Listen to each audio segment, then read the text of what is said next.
Hi, everybody. This is Tim at Comic Carnival. I'm here with Dr. David Reddick, and he is the creator of Intelligent Life. That seems like beyond doctor. That's like deity.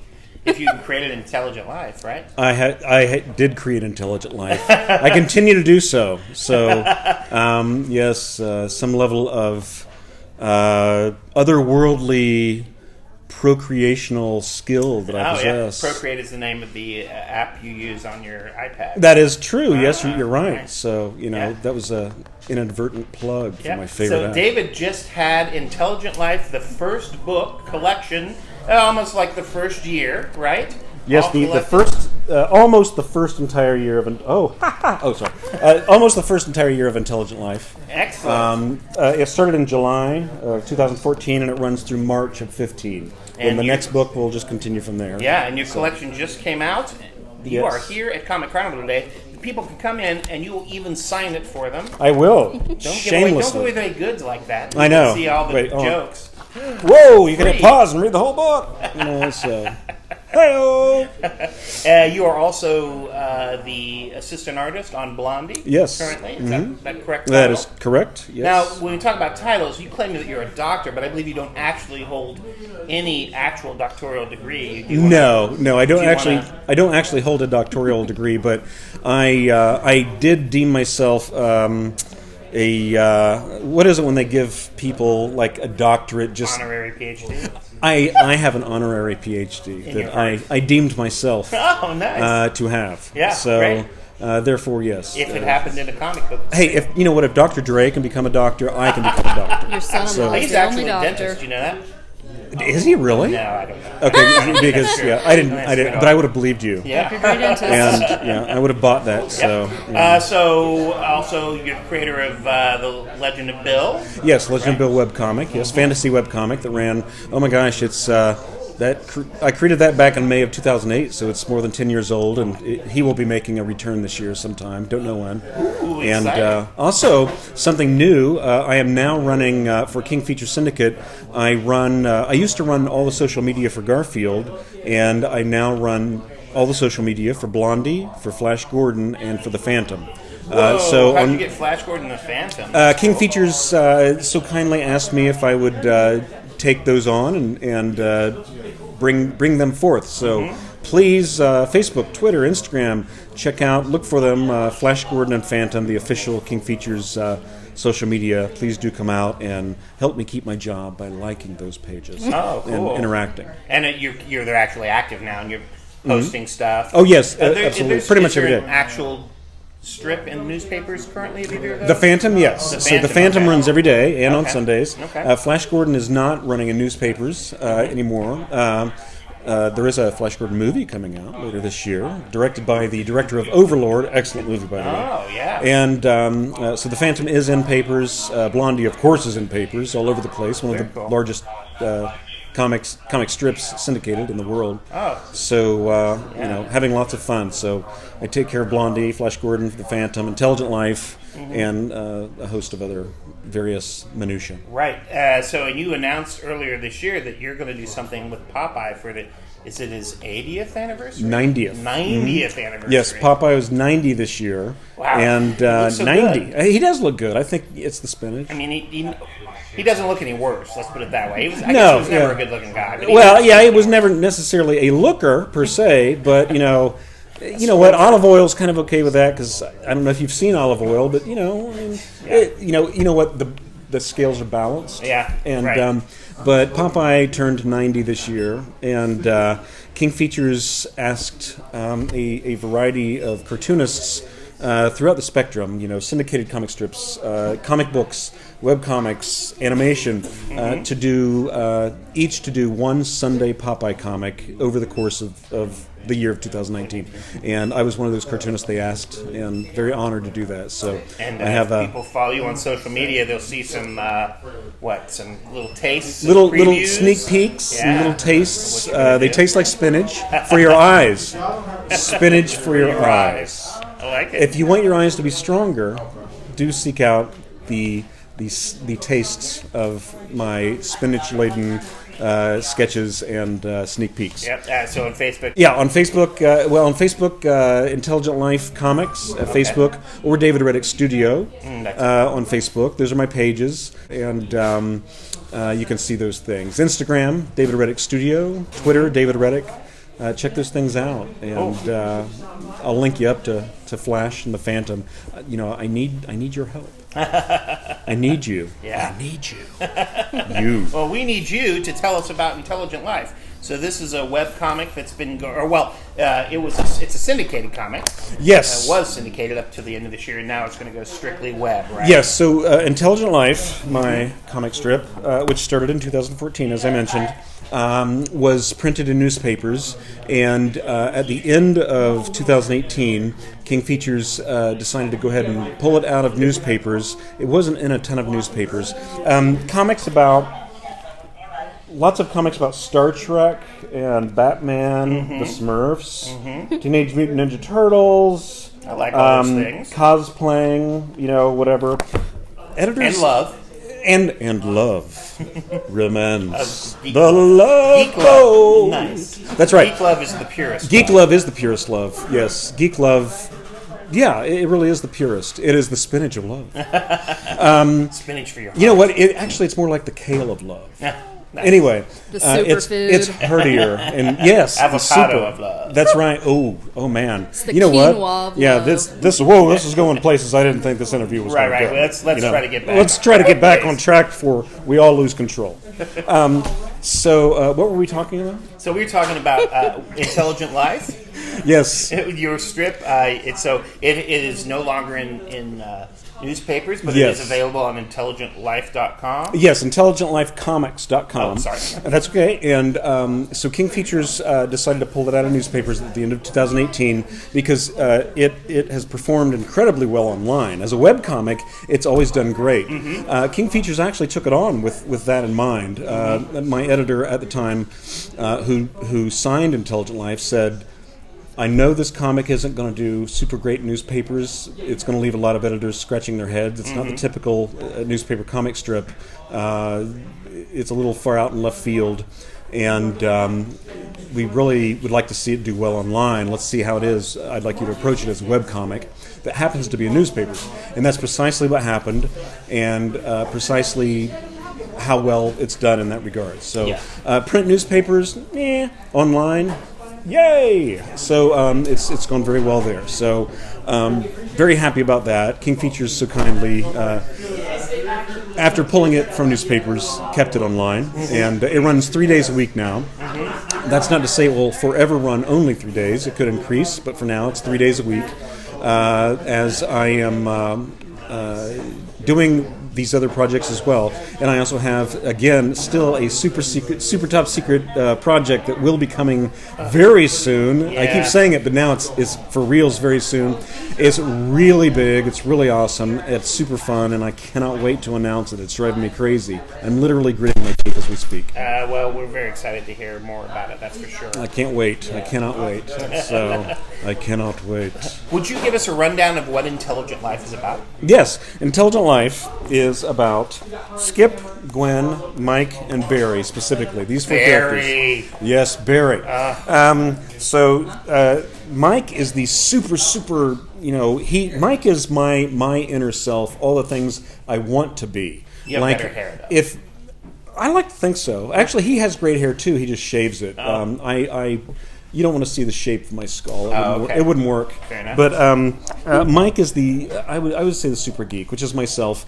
Mike is to geekdom what a nudist is to society. He wears his geekdom openly and freely, and streaks through the world as the geek he really truly I see is. where this metaphor is going out. Crazy metaphor, but it strangely worked. Yeah, it did.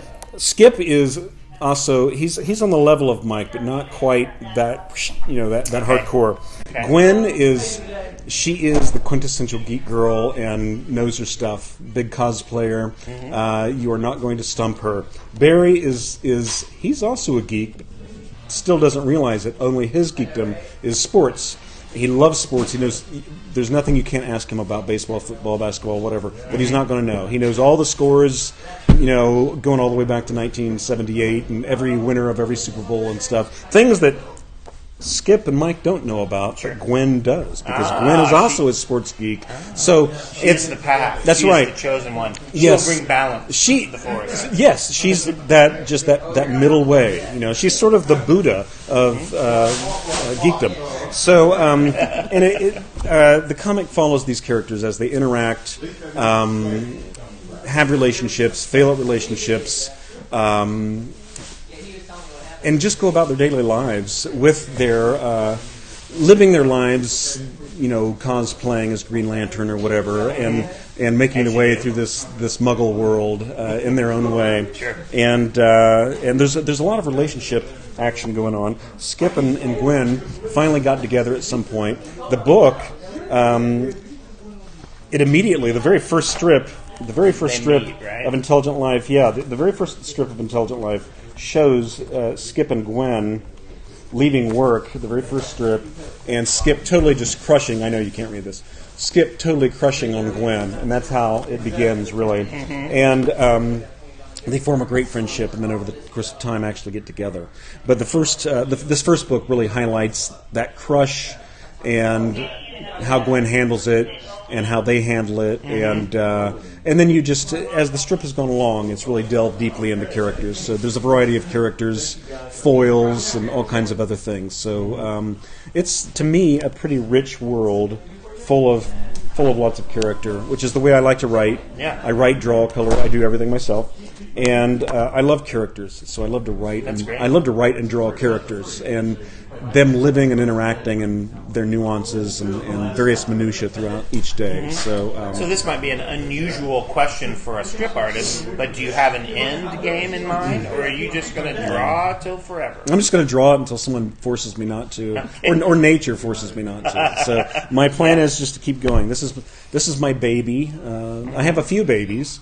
Here's one of them right here, my daughter Ashley.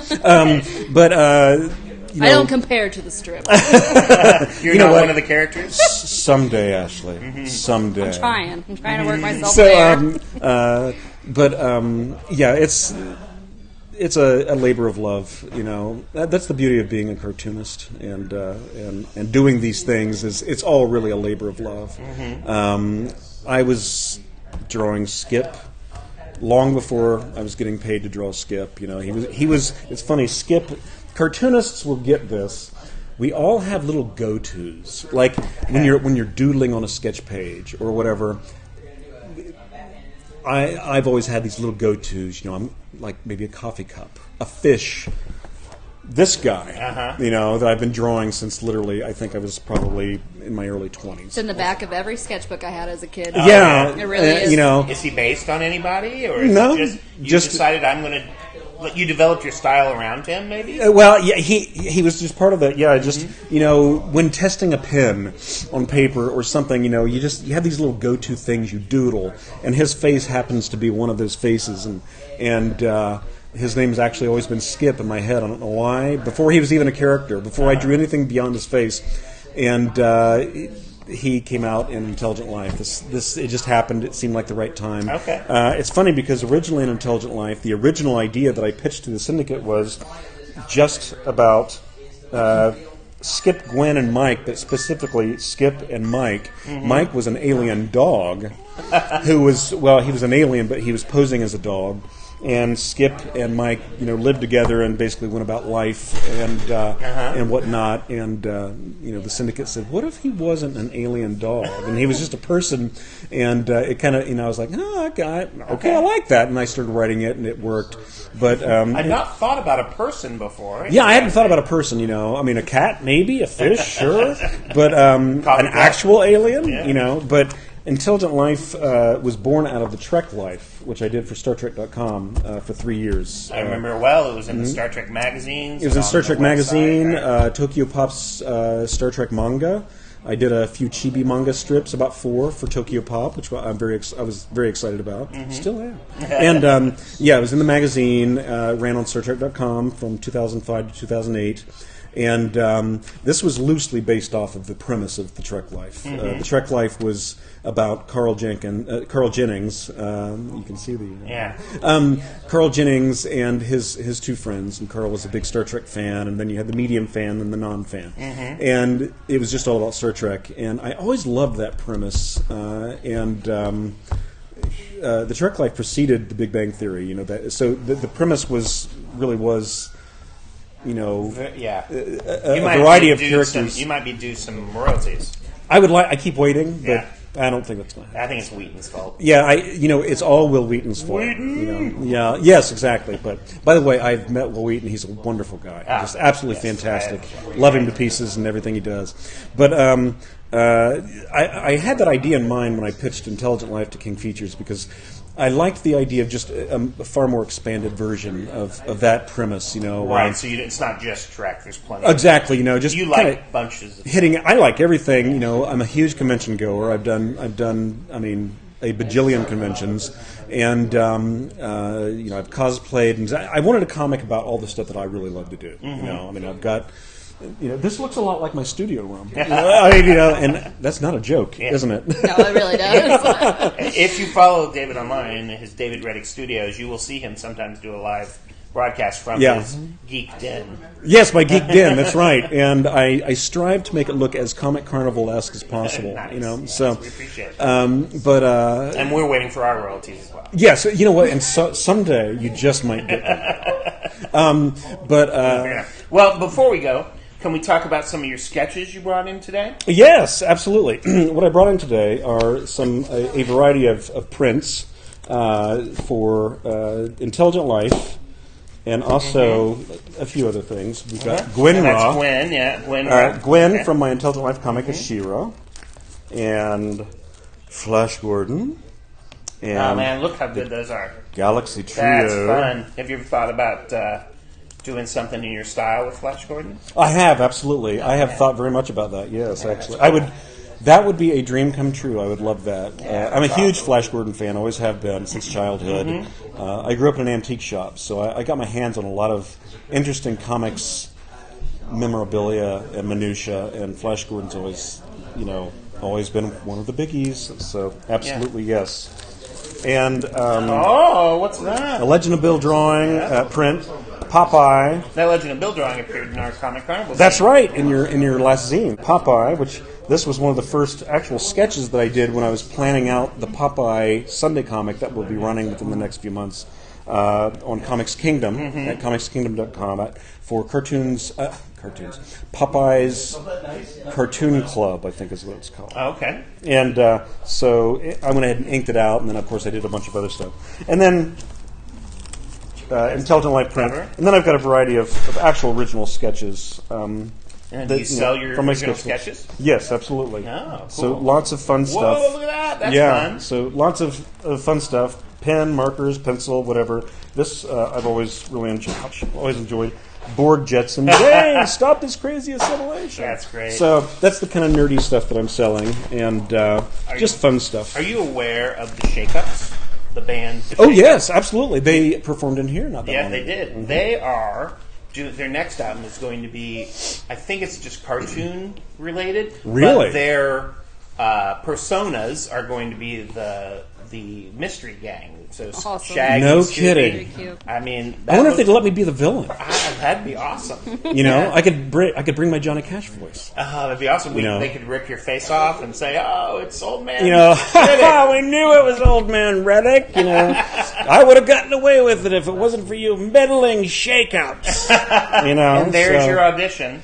Yes. So those I was going to say the pictures of the Scooby Gang could be like during their album. That'd look pretty cool. Absolutely. Shake-Ups, call me. Call me. I drew a man in... wait, let's see. I drew a man in Reno just to watch him cry. When I... I was singing this earlier. Yeah, you were. There was my audition for the Shake-Ups. Right. So Great. Okay. I can be the con of the Shake-Ups. I like it. That would be fun. It would be delicious. Okay, anyway. Yeah. So All right. Well, David, you can see there's lots of shenanigans going on here. Lots there's of shenanigans. Plenty of stuff for you to talk about. David would be more than happy to talk to you about art. In interpretive dance and song. And he will interpretive dance and song Potentially. your life. Yeah. Look at those. You never some know. big lips. I'm working on it. Ashley's drawing.